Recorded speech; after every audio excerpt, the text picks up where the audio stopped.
अस्सलामुअलैकुम दोस्तों। तो आज की मेरी वीडियो है कि किस तरह हम लोग ट्रांसपेरेंट टेक्स्ट क्रिएट कर सकते हैं फोटोशॉप में। तो सिंपल आपने यहाँ पर टेक्स्ट पे जाना है और यहाँ से अपना टेक्स्ट लिख लेना है इस इमेज के ऊपर। तो ये मैंने अपना टेक्स्ट लिख लिया है। अब सिंपल आपने क्या करना है, अपने टेक्स्ट वाली लेयर को सिलेक्ट करना है और यहाँ से आपने उसको सॉफ्ट लाइट में कन्वर्ट कर देना है। ये मैंने सॉफ्ट लाइट में कन्वर्ट कर दिया है।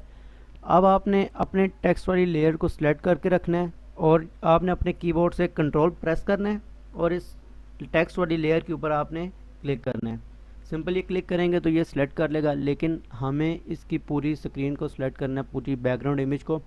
तो सिंपल आपने क्या करना है, सिलेक्ट में जाना है और इन्वर्स कर देना है।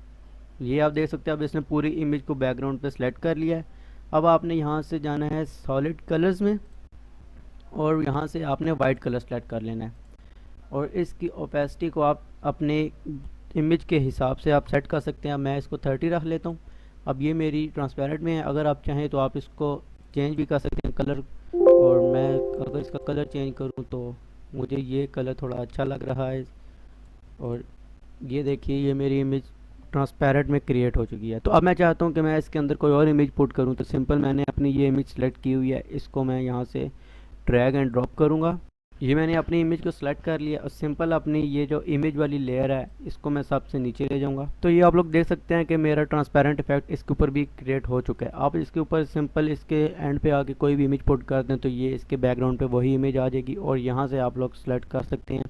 यहाँ से आप अपनी कलर भी चेंज कर सकते हैं इमेज का।